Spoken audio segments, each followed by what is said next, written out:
Baghdad میں ایک بزرگ تھے تو درزیوں کا کام کرتے تھے. اللہ کے نبی حضرت ادریس علیہ السلام بھی درزیوں کا کام کرتے تھے. خوش ہوئے نا بات سن کے؟ پیشہ کوئی بھی برا نہیں. ایک برا ہے وہ ہے ہاتھ پھیلانا. اس کے علاوہ کوئی پیشہ برا یہ برا نہیں، یہ ہاتھ پھیلانا برا ہے. حضرت شیخ محمد بن حسن کہتے ہیں کہ وہ بزرگ جو تھے نا، امام غزالی نے لکھا ہے، وہ درزیوں کا کام کرتے تھے تو اس زمانے میں نا کھوٹا سکہ بھی کبھی کبھی آ جاتا تھا. کھوٹا سکہ پرانے لوگوں کو تو پتہ ہوگا، چلو نوجوانوں کو بتا دیتا ہوں. چاندی کے سکے ہوتے تھے تو اوپر سے جب وہ گھس جاتا تھا نا نمبر، تو اس کو کہتے تھے اب کھوٹا ہو گیا. کیوں جی بزرگوں ایسے ہی ہے. وہ گھس جاتا تھا تو کہتے تھے سکہ، وہ چلتا نہیں تھا کہیں بھی. تو وہ بابا جی کی دکان مشہور ہو گئی تھی کہ وہاں کھوٹے سکے بھی چل جاتے. لوگ دے آتے تھے کھوٹے سکے، بہت سارے لوگ دے دیتے، بابا جی چپ کر کے قبول کر لیتے. مشہور ہو گیا، جو بھی جاتا کھوٹے سکے دے آتا، بابا جی قبول کر لیتے. پھر شام کو نہ گھوڑے پہ بیٹھ کے جاتے اور دریا میں بہا. ایک دن کچھ بندے کھوٹے سکے لے کے آ گئے تو بابا جی ابھی مصلے پہ تھے، نماز پڑھ رہے تھے. تو بیٹے نے کپڑے دیے تو کھوٹے سکے وصول کی. تو وہ کھوٹے سکے دینے والا شخص کھوٹے سکے دے رہا تھا تو وہ بچہ کہنے لگا تم نے بڑی عرصہ بیوقوف بنایا میرے ابا کو، کھوٹے سکے دے لے جاؤ. کہنے لگا تمہیں واقعی نہیں پتہ چلتا کھوٹے ہیں؟ کہا ابا جی کا نہیں مجھے پتا، پر مجھے تو پتہ ہے نا. اور میرا ابا شام کو کھول کر دیکھتا ہے تو پھر جو کھوٹے کھوٹے ہوتے ہیں انہیں دریا میں بہا کے آتا ہے. لے جاؤ اپنے. اتنی دیر میں بزرگ نماز سے فارغ ہوئے، کہنے لگے نہیں نہیں بیٹے رکھ لے، کھوٹے رکھ لے. سننا بات. کہا جناب کیوں؟ فرمانے لگے میں کھوٹے اس لیے رکھ لیتا ہوں کہ لوگوں نے پیسوں میں ملا کے دوسروں کو بھی تو دینے ہیں نا. تو میں چاہتا ہوں چلو باقی لوگ نقصان سے بچ جائیں، ہمارا تو گزارا ہو ہی رہا ہے. باقی لوگ نقصان سے بچ جائیں. اور فرمایا پھر میں شام کو جا کے دریا میں ڈال کے آتا ہوں کہ کہیں میری اولاد بھی ان کو آگے نہ چلا دے. میں چاہتا ہوں کہ اور لوگ اس کام سے بچ جائیں. درویش کہتے ہیں کہ جب اس بابے کا آخری وقت آیا نا تو جو اس نے جملہ کہا میرا کلیجہ پھٹ گیا. آخری وقت جو اس نے دعا مانگی تو فرماتے ہیں میرے اندر وجد اور کیف کی صورت پیدا ہو گئی. فرماتے ہیں ان بزرگوں نے اپنے آخری وقت دعا مانگی، اے اللہ میں نے ساری زندگی کھوٹے سکے قبول کیے تاکہ تیرے بندے شر سے بچ جائیں، تو یا اللہ تو بھی اس کھوٹے سکے کو قبول فرما. اللہ میں نے کھوٹے سکے قبول کیے، کھوٹے، تاکہ تیرے بندے تکلیف سے بچ جائیں. تو مالک میں بھی کھوٹا ہی ہوں، اللہ تو بھی اس کھوٹے کو قبول فرما لے. اور یہ دعا مانگ کے نا تو کبھی روتے کبھی ہنستے. لوگوں نے کہا کیا ہوا؟ کہتے ہیں لگتا ہے رب نے کھوٹا سکہ قبول فرما لیا. لگتا ہے کہ اللہ نے کھوٹا سکہ قبول. لوگوں کو تکلیف سے بچائیں. ہمارا وجود یارو مطلب کیا ہو جائے گا 2 منٹ کے لیے سمجھ لے کیا ہو جائے. یعنی اگر آپ بڑے غصے سے باہر آئے اور پاپڑ بیچنے والے پہ آپ نے غصہ نکال لیا سارا، میں رات کی ڈیوٹی کر کے آیا ہوں تھکا ہوا ہوں اور تو پاپڑ بیچنے آ گیا، تم لوگ بڑے نالائق ہو، بدتمیز ہو. آپ نے یہ سخت جملے کہہ دیے، چپ کر کے وہ آدمی معذرت کر کے گزر گیا. وہ تو سارا دن پریشان رہے گا نا کہ میری غریبی کا مذاق ہو رہا ہے. مطلب ہو کیا گیا؟ ہوا کیا اگر اس نے کوئی بات کر لی؟ ہم نے ارادہ کرنا ہے کہ ہم نے آسانیاں دینے کی کوشش کرنی، ہم نے لوگوں کو تکلیف نہیں دینی، ہم نے کسی کو آزمائش میں مبتلا نہیں کرنا، ہم نے کوئی ایسا کام نہیں کرنا جس کی وجہ سے لوگ سمجھیں کہ یہ آدمی بوجھ بن گیا. کبھی بوجھ نہ بنے. یارو معراج کی بات کرنے کا تو اب وقت آیا ہے، اس لیے کہ معراج کا سارا واقعہ تو مسجد اقصیٰ کے گرد گھومتا ہے. سبحان الذی اسریٰ بعبدہ لیلا من المسجد الحرام الی المسجد الاقصیٰ. حضور نے معراج کی رات مسجد اقصیٰ میں نماز پڑھائی تھی. اور ایک بار پھر سے طیبہ سے فلسطین میں آ، راستہ دیکھتی ہے پھر مسجد اقصیٰ تیرا. ایک بار حضور گئے تھے مکے سے مسجد اقصیٰ، اور پھر حضور فرماتے ہیں جب میں واپس گیا نا تو کفار نے جو کہ مسجد اقصیٰ دیکھی ہوئی تھی تو مجھ سے پوچھنا شروع کر دیا کہ مسجد اقصیٰ کی کھڑکیاں کتنی ہیں، دروازے کتنے ہیں، پلر کتنے ہیں. جب انہوں نے سوال جواب کیے تو حضور فرماتے ہیں کہ رب کریم نے مسجد اقصیٰ کو اٹھا کے میرے سامنے رکھ دیا. میں دیکھتا جاتا تھا، بتاتا جاتا تھا. کہہ لوں بات کر لوں. ایک دفعہ حضور مکے سے مسجد اقصی آئے اور ایک دفعہ مسجد اقصی میرے نبی کی زیارت کے لیے مکے گئی، حضور کی زیارت کے لیے مکہ شریف گئی۔ او میرے نبی تو صرف کسی چیز کی طرف ایک دفعہ دیکھ لیں تو وہ رحمت کے پھول کھلتے ہیں۔ مسجد اقصی کی طرف منہ کر کے 17 مہینے میرے نبی نے نماز پڑھی ہے۔ مسلمانوں کو پتہ ہی کوئی نہیں، ہماری خبریں ہی اور ہیں، ہمارا درد ہی اور ہے، ہمیں پتہ ہی نہیں بم کہاں برس رہے ہیں، ہمیں یہ خبر ہی نہیں۔ اور میں اس دور میں تقریریں کر رہا ہوں جہاں سوتوں کو جگانا نہیں پڑتا، جاگتوں کو جگانا پڑتا ہے۔ سیانے لوگوں کو سمجھانا ہمارے ذمہ لگ گیا، کیا کرے؟ اس قوم کو سکھانا پڑتا ہے جسے پتہ سارا ہے، لیکن جان بوجھ کے آنکھیں ہماری بند ہیں۔ یہ مولوی کو بات کرتا تو لوگ کہتے دیکھو مولوی گالی دیتا ہے، لیکن اگر قائد اعظم محمد علی جناح کہے کہ اسرائیل امریکہ کی ناجائز اولاد ہے تو پھر تو تمہیں ہضم کر لینا چاہیے نا، پھر تو لیبرل کو بھی ہضم ہونا چاہیے نا کہ قائد اعظم نے کہا ہے، اور اس ناجائز بچے کو تم نے اتنی طاقتیں دے دی کہ وہ مسلمانوں کے قبلہ اول میں نماز پڑھنے والوں کو بھی نہ بخشے۔ کہاں گئی تمہاری وہ انسانی حقوق کی بڑی بڑی تنظیمیں، کدھر گئی؟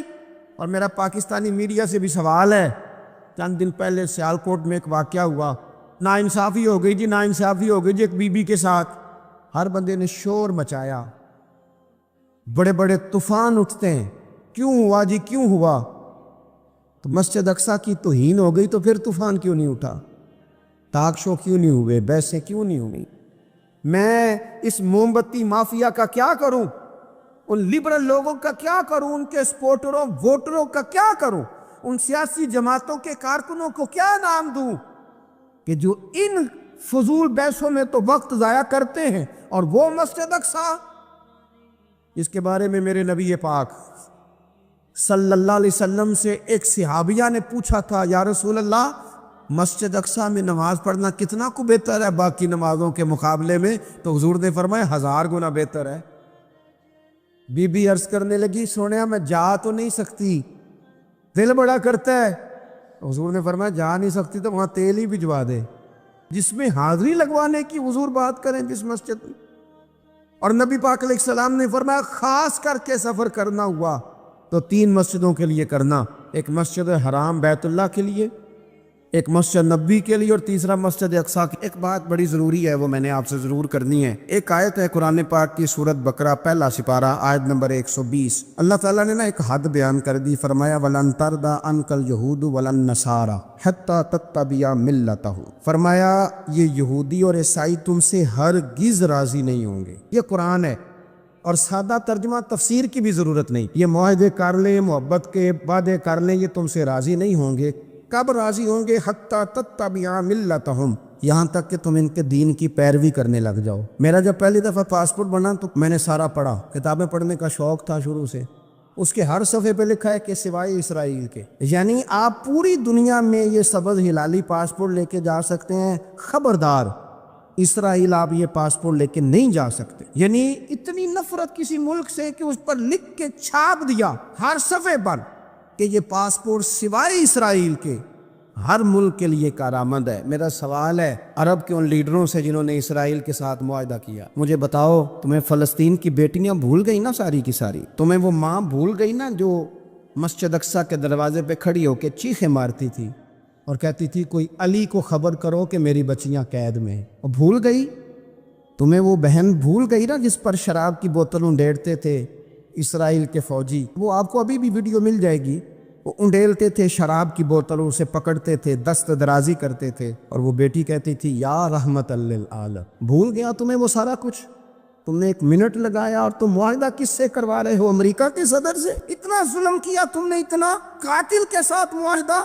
کیا سمجھتے ہو فلسطین والوں کا کوئی والی وارث نہیں؟ سنو، میرے رسول کریم صلی اللہ علیہ وسلم نے فرمایا میرا کوئی مالدار امتی دنیا سے چلا جائے، پیسے جائیدادیں چھوڑ کے جائے تو اس کی اولاد میں بانٹ دینا، لیکن اگر اس کے ذمہ قرضہ ہو تو میرے پاس آ جانا، میں اپنے امتی کا قرض ادا کروں گا۔ جس کا کوئی وارث نہیں ہوتا مدینے والا اس کا وارث ہوتا ہے، میں قرض دوں گا اپنے امتی کا۔ کیا سمجھتے ہو فلسطینی لاوارث ہے؟ صبح قیامت نبی پاک تم سے سوال کریں گے، تمہیں اللہ کے حضور حاضری دینی ہے، کیوں نہیں صلح کرتا اسرائیل فلسطین کے ساتھ؟ لبنان کے ساتھ دوستی کیوں نہیں کرتا؟ شام سارا کٹ گیا اسرائیل کی وجہ سے، رات تمہیں خیال آیا ان کے ساتھ معاہدہ کرنے کا؟ ہمیں سبق پڑھاتے ہو خدا سے ڈرو۔ اور پھر اقبال کہتے ہیں مسلمانوں سے مایوس نہ ہونا، حکمرانوں سے زیادہ امیدیں بھی نہ لگانا۔ وہ جو چھوٹے چھوٹے لوگ نکلے تھے نا صحرا سے، بظاہر غریب تھے، بظاہر ان کے پاس مال نہیں تھا، وہ خالد بن ولید جیسے، وہ سعد بن ابی وقاص جیسے، بظاہر ان کے پاس زیادہ اسلحہ نہیں تھا۔ اقبال کہنے لگے مایوس نہ ہونا، یہ نہیں کہنا بن کچھ نہیں سکتا، فرمانے لگے رات میں نے سنا ہے فرشتے آپس میں باتیں کر رہے۔ واہ اقبال، تیرا بھی انداز کتنا نرالا ہے۔ کہنے لگے رات فرشتے آپس میں باتیں کر رہے تھے، میں نے سن لی ہیں۔ بھلا وہ کیا کہہ رہے تھے؟ یہ سارے لوگ نا خالد بن ولید، سعد بن ابی وقاص، یہ صحرا کے رہنے والے تھے، اور اس وقت کی سب سے سپر پاور روما کہلاتی تھی، الٹ پلٹ کے رکھ دی ساری رومی سلطنت۔ تو اقبال کہنے لگے رات فرشتے آپس میں باتیں کر رہے تھے کہ سنا ہے پاکستان کے، ہندوستان کے مسلمان جوان مایوس ہو گئے۔ کہنے لگا نہ مایوس ہونا، نکل کے صحرا سے، جس نے روما کی سلطنت کو الٹ دیا تھا، نکل کے صحرا سے۔ گرمی دیکھو اس شعر کی، ولولہ دیکھو اس مرد کا جو مصور پاکستان ہے، نکل کے صحرا سے جس نے روما کی سلطنت کو الٹ دیا تھا، سنا ہے میں نے یہ قدسیوں سے، وہ شیر پھر ہوشیار ہوگا۔ وہ کل باتیں کر رہے تھے کہ بہت سارے ان میں سے پھر جاگ گئے اور بڑی جلدی وہ بلاک بنائیں گے۔ سنا ہے میں نے یہ قدسیوں سے کہ وہ شیر پھر ہوشیار ہوگا، وہ آئے گا میدان میں، نکلے گا۔ لوگ بیچارے عقیدتوں اور محبتوں کا خراج دیتے رہیں گے، لیکن وہ حصل ما فی الصدور، جب قیامت میں پردہ کھلے گا، وہ قیامت میں پردہ کھلے گا۔ میں نے کہا تھا کچھ جمعے پہلے، پھر بات دہراتا ہوں، ایک درویش شخص ہیں، وہ کہتے ہیں میں زندگی میں کبھی نہیں کام پا، پر ایک طوائف مجھ پہ راشا طاری کر گئی۔ طوائف کہتے ہیں میں نے جبہ کبہ پہنا تھا، طوائف میرے پاس سے گزر رہی تھی، تو میں نے اس کو کہا کہ بچے باز آ جا، اللہ اللہ کیا کر، چھوڑ دے۔ تو اس نے نقاب آگے کر لیا، کہنے لگی بابا میں تو آپ کی بات پر عمل کروں گی، پر ایک جملہ کہنے کی اجازت ہے؟ تو میں نے کہا بیٹی کہہ لو۔ تو کہنے لگی بابا میں تو جو نظر آ رہی ہوں نا وہی ہوں، جو نظر آتی ہے وہی کہلاتی ہوں، تو بتا تو جو کہلاتا ہے وہ جو نظر آتا ہے وہی کہلاتا ہے کہ کچھ اور بھی ہے؟ تو کہلاتا کچھ ہے اور بنا ہوا ہے کچھ اور، تو بھی دیکھ کے تو وہی ہے جو تو کہلاتا ہے۔ کیا حساب نہیں دینا لوگوں نے؟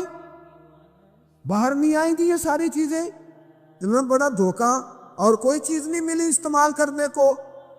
جب الیکشن آیا تو اسلام زندہ باد، جب الیکشن آیا تو اسلام زندہ باد، اور اس کے نام پہ ووٹ اور اس کے نام پہ سارا کچھ۔ اور جب تھوڑا سا اللہ تعالیٰ خیر فرمائے حالات بدل گئے، 2-3 سیٹیں مل گئیں، تو پھر کسی بھی حکومت کے پاس جا کے 2 وزارتیں لے لی۔ میرے پاس بھی لوگ آتے رہتے ہیں، ہماری قوم کو سب کو سیاستدان بنا دیا گیا ہے۔ اس طرح سیاستدان کا کوئی پتہ نہیں نا کس پارٹی کا ہے، اس طرح عوام کا بھی اب یہ سارا نفاق ان لوگوں نے برپا کیا ہے، یہ ان لوگوں نے لوگوں میں بات اچھالی ہے۔ لوگ بھی اس کو بھی کہہ دیتے ہیں تیرے ساتھ ہیں، اس کو بھی کہہ دیتے ہیں، کیا کریں ان کے شر سے بچنے کے لیے ایسا کرتے، ورنہ شر پھیلاتے ہیں گے لوگ۔ ایک صاحب میرے پاس آ گئے، اب جب آپ کے پاس کوئی شخص آتا ہے تو آپ دروازہ تھوڑی بند کر سکتے ہیں، آ گئے ملنے کے لیے۔ انہوں نے آ کے نہ موبائل نکالا، کہنے لگے 100 سے زیادہ تقریریں ہیں آپ کی تقریر سنے بغیر میں سوتا نہیں، آئے سیاسی مقصد کے لیے، میں آپ کی تقریر سنتا ہوں۔ میں نے کہا اللہ آپ کو جزائے خیر دے، مجھے تو پوری دنیا سے لوگ کہتے ہیں تقریر سنتا ہوں، چلے مہربانی ہے، مجھے تب فائدہ جب کوئی تقریر سن کے اثر بھی کرے، تو چلے خیر آپ کہہ رہے تو اچھی بات ہے۔ انہوں نے اس پر اور تھوڑا زور دینا شروع کیا، تو کئی دفعہ نا تکلیف ہوتی ہے کہ یار آپ کیا سمجھتے ہیں سامنے والا پاگل ہے، بیوقوف ہے، اور جو ساتھ لے کے آنے والے ہوتے ہیں وہ بھی خیال نہیں کرتے ہم کیا کہہ رہے ہیں۔ آپ پاگل سمجھ رہے ہیں سامنے والے کو کہ آپ جھوٹی تعریف کریں گے سامنے والا مان جائے گا؟ ڈرنا چاہیے اللہ تعالیٰ سے۔ یہ بڑی تقریر، یہ آپ وہ جو آپ نے ایک موقع پہ کہا تھا، میں نے اسے کہا، میں نے کہا صاحب آپ نے 10 دفعہ کہا ہے تو میں نے سن لیا ہے، لیکن مجھے 1% بھی خوشی نہیں کہ آپ مجھے سنتے۔ یہ کام آپ الیکشن کے بعد آ کے میرے ساتھ کرتے تو مجھے بڑی خوشی ہوتی، مجھے تسلی ہوتی کہ آپ واقعی مجھے سنتے ہیں۔ یہ کیا بات ہوئی؟ پتہ نہیں اب آپ کس کس کو جا کے یہ کہیں گے، کس کس کے ساتھ آپ یہ زاویہ نگاہ لگائیں گے جو تجھے دیکھ کے پھر کسی اور کو بھی دیکھے۔ جو تجھے دیکھ کے پھر کسی اور کو بھی دیکھے تماشائی ہے وہ، طالب دیدار نہیں۔ تو میں نے کہا آپ تماشائی بن کے نہ آئے، مہربانی فرمائے، جائیں کہیں اور جا کے۔ کیا سمجھا لوگوں نے؟ جس طرح کا موڈ آئے گا، جس کے ساتھ آپ جائیں گے۔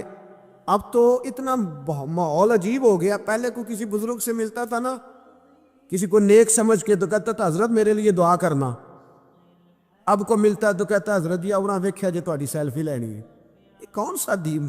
آپ مذہب کے نام پہ بھی وہی ملما سازی، وہی بناوٹ۔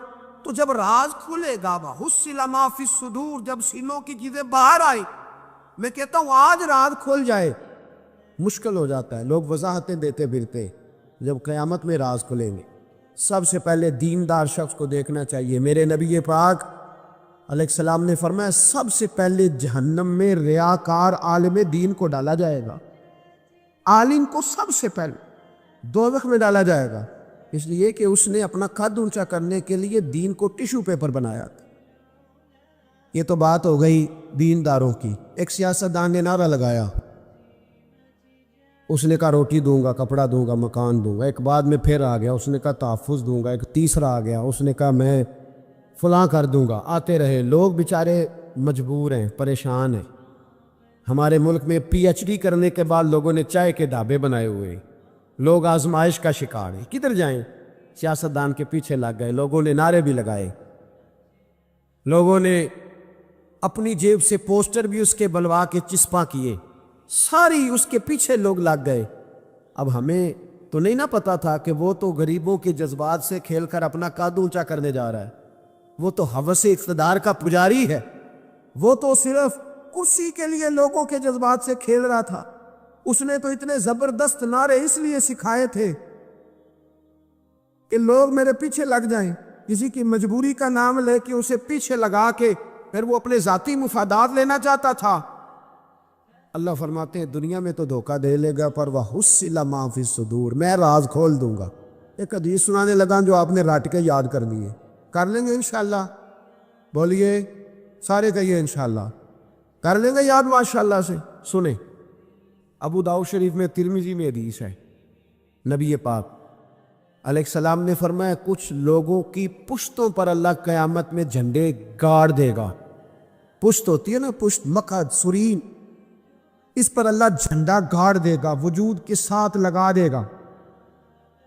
حدیث صحیح عرض کر رہا ہوں، حضرت انس بن مالک رضی اللہ تعالیٰ عنہ حدیث کے راوی ہے، فرمایا جھنڈا پشت کے ساتھ گاڑ دیا جائے گا، اور اونچا جھنڈا ہوگا قد سے۔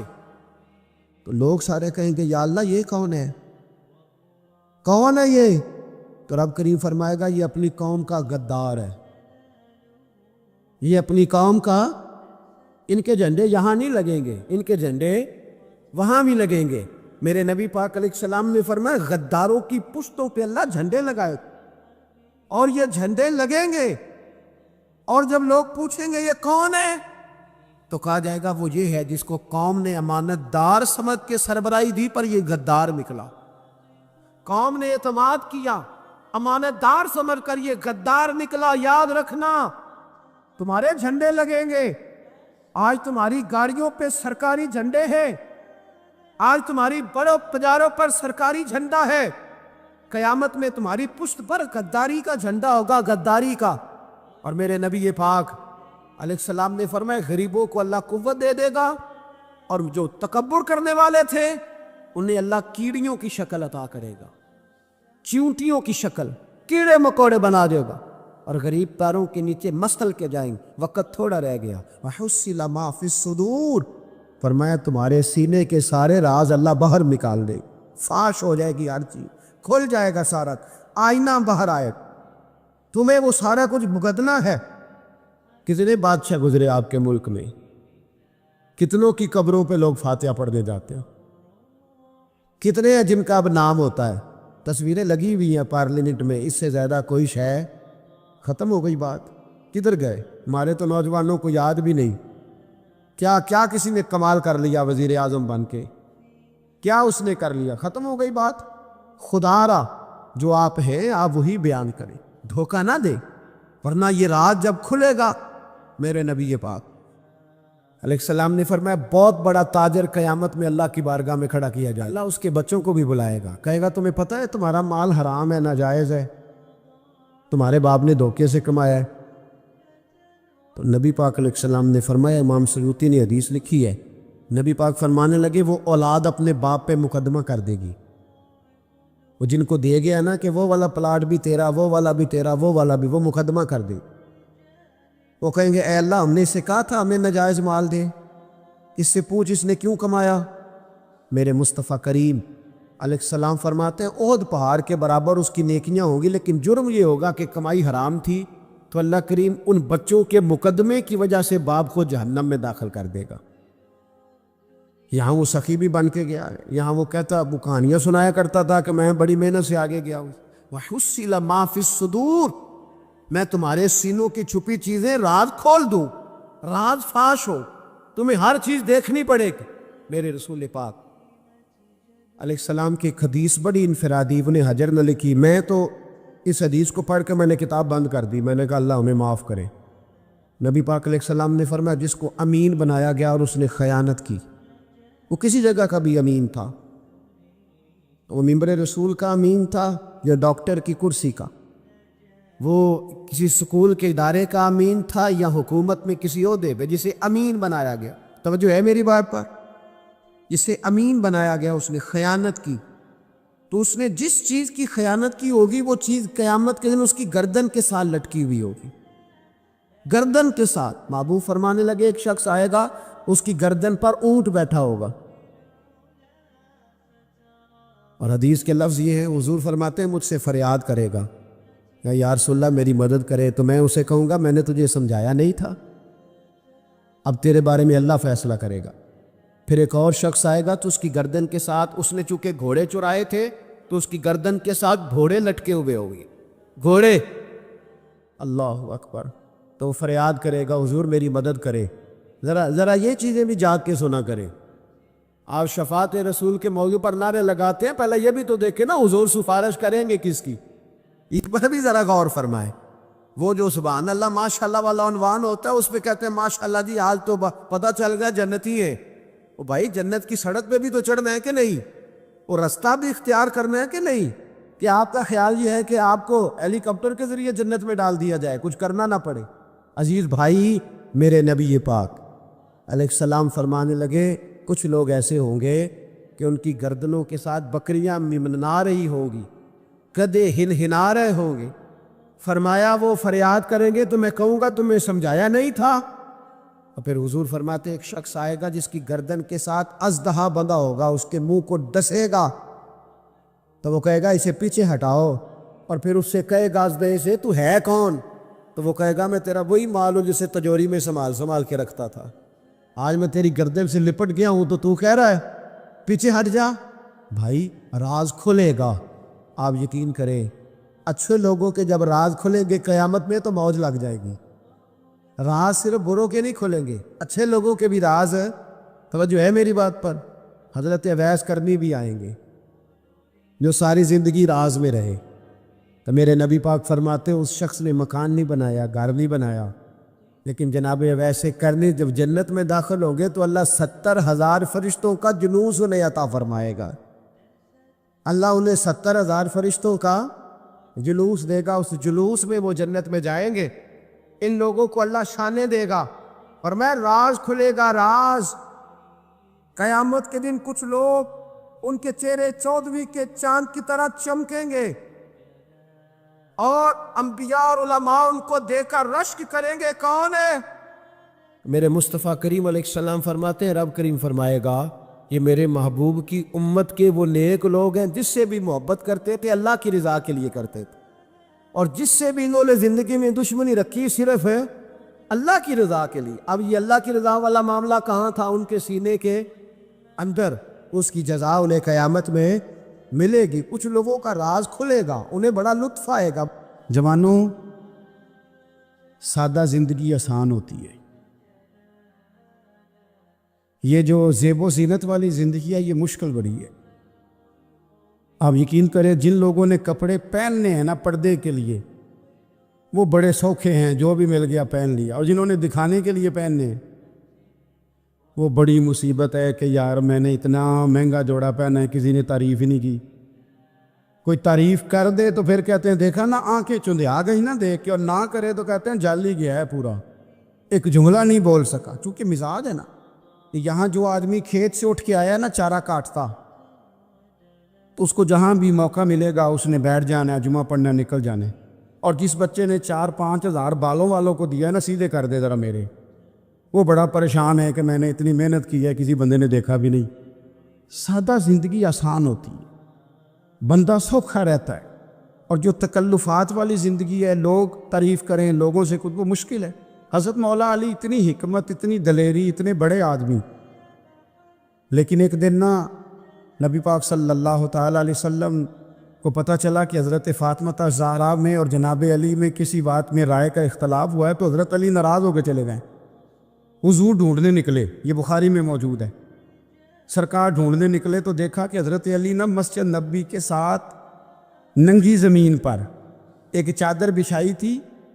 تو وہ جب سوئے حضرت علی تو آپ نے کروٹیں بدلی تو چادر بھی تھوڑی سی رکھ گئی. تو سارے کپڑوں کو مٹی لگی ہوئی ہے اور آرام سے حضرت مولا علی شیر خدا آرام کر رہے ہیں. میں جوانوں آپ سے کہتا ہوں یہ زندگی سوکھی ہوتی ہے. میں نے کھیت کی وٹ پہ, بننے پہ, کھیت کے کنارے پہ کسان سوتے ہوئے دیکھے ہیں, اور میں نے 1.5 کروڑ کی گاڑی میں نفسیات کے ڈاکٹر کے پاس بیٹھا وہ شخص دیکھا ہے جو کہتا ہے پتہ نہیں کیا بات ہے, نیند کیوں نہیں آتی. وہ زندگی آسان ہے, اس میں تھکاوٹ ہوئی ہے, بندہ سو گیا جہاں جگہ میں نہیں, سو گیا اور کچھ تڑپ رہا ہے کیونکہ وہ عادی ہو گیا ہے. یہ 2 منٹ کے لیے بند ہو گیا ایسی, تو وہ گیا. حضرت علی وہاں آرام سے, سارے کپڑوں کو مٹی لگی ہے.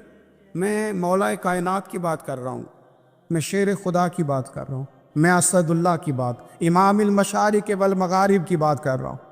حضرت مولا علی اور زمین پہ, سنگیو زمین پہ آرام سے سو رہے ہیں. میرے محبوب گئے اور جا کے فرمایا یا ابو تراب, او مٹی والے اٹھ جا. کپڑوں کو مٹی لگی تھی نا, مٹی والے اٹھ جا.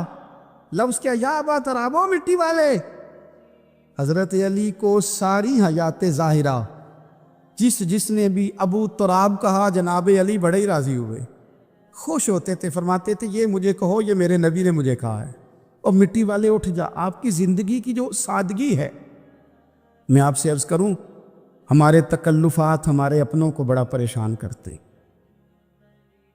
ایک داماد وہ ہوتا ہے جو جہاں بٹھاؤ بیٹھ گیا, تو بوڑھا سسر بھی سکون میں ہے, ساس بھی آرام. اور ایک وہ ہے کہ جو ہر بات میں بگڑتا ہے کہ یہ چادر میرے شایان شان تھی جو بچھائی ہے, تو پتہ نہیں ہے میں کون صاحب ہوتا ہوں, تم نے میری مرضی کے مطابق فلانا کام نہیں کیا. آپ یقین کریں سسر بیچارہ ادھار پکڑتا پھرتا ہے کہ داماد صاحب آ رہے, ہر بات میں رٹا, ہر بات میں جھگڑا. میرے پاس سنگی دور دراز سے آتے ہیں تو میں دیکھتا ہوں کہ اپنا لہجہ ہے, تو کچھ لوگ اتنے میٹھے, اتنے پیار والے آتے ہیں کہ یوں محسوس ہوتا ہے کہ جیسے ان کے لیے آپ کو کوئی تکلف کرنے کی ضرورت نہیں. اور کچھ ایسے ہیں کہ آپ کو سرانے کھڑے ہونا پڑتا ہے کہ جناب کی چائے جلدی لے آئیں. مزاج نازنی پہ بعض چیزیں گراں گزرتی. تو بھائی جب آپ سادہ اور آسان ہو جاتے ہیں تو آپ دوسروں کے لیے بھی دشواری کم پیدا کرتے ہیں. حضرت علی شیر خدا کہتے ہیں بھوک لگ گئی تھی, بھوک بڑی لگ گئی اور حالات غربت کے تھے, آزمائش تھی. تو فرماتے ہیں کہ میں نے سوچا مزدوری نہ کر لیں. ہم کیا کرتے ہیں, جو زیادہ غریب ہے وہ مانگ لیتا ہے, جو درمیانے طبقہ ہے کا وہ ادھار لے لیتا ہے. حضرت مولا علی نے کیا فرمایا, فرمایا مزدوری نہ کر لیں چونکہ حالات کچھ اور تھے. حضرت مولا کائنات شیر خدا کرم اللہ تعالیٰ وجہ الکریم فرماتے ہیں یہ سادگی دیکھیں. آپ فرماتے ہیں میں مزدوری ڈھونڈنے نکلا. کیوں نہیں ملتی ہمارے جوانوں کو مزدوری, کیوں کہانیاں سناتے ہیں. حضرت علی کہتے ہیں میں ڈھونڈنے نکلا. ایک عورت کو میں نے دیکھا کہ اس نے کچھ مٹی نکال کے رکھی ہوئی ہے, تو اسے تر کرنا چاہتی ہے. پرانے زمانے میں مٹی میں پانی ڈال کے اسی سے لوگ کام لیتے تھے, اسی سے دیواریں بن جاتی تھیں. ہم گھارا کہتے ہیں اپنی زبان, تو وہ گھارا بنانا چاہتی ہے لیکن پانی نہیں نکل رہا اس سے نا. اس نے کنویں سے پانی نکالنا, نکل نہیں رہا. تو حضرت مولا علی شیر خدا کرم اللہ تعالیٰ وجہ الکریم فرمانے لگے میں نے اس بی بی سے کہا کہ میں پانی نکال دوں, مزدوری دو گی؟ اس نے کہا میں بھی مزدوری تلاش کر رہی تھی، ایک پانی کا ڈول آپ نکالیں گے اور مٹی پہ ڈالیں گے تو ایک کھجور دوں گی۔ حضرت علی فرماتے ہیں گرمی بڑی سخت تھی، میں نے 16 ڈول پانی کے نکالے، 16 برتن بھر کے پانی نکالا اور اس مٹی پہ ڈالا، پھر میں ہاتھ دھو کے آیا اور اس خاتون کے پاس بیٹھا تو اس نے مجھے، او مزدورو، کمزور کمزور پڑتے ہو، پیچھے پیچھے ہو کے بیٹھتے ہو، خیال بناتے ہو کہ ہم کوئی کمزور لوگ ہیں، یہ دیکھو میں کن کی بات کر رہا ہوں، جن کا پیار ایمان ہے، جن کی محبت ایمان ہے۔ حضرت مولا علی شیر خدا تمہیں سبق دے رہے ہیں کہ حکمت، دانائی، بہادری اور پھر سادگی۔ مجھ سے کئی دفعہ لوگ پوچھتے ہیں آپ کے والد صاحب، تو میں نے کبھی جھجک کے نہیں بتایا، نہیں میرے ابا پروفیسر نہیں تھے، میرے ابا پیر نہیں تھے، میرے والد صاحب جو تھے وہ عالم نہیں تھے، لیکن مجھے فخر ہے جب ان کا انتقال ہوا اور میں انہیں غسل دے رہا تھا تو اس وقت بھی ان کے ہاتھوں پہ چھالے تھے، اس لیے کہ وہ مزدور تھے، وہ محنت کرتے تھے، انہوں نے جیبیں کاٹ کے روٹی نہیں کھائی، انہوں نے ہمیں جو کما کے کھلایا ہے وہ محنت اور مزدوری کا ہے۔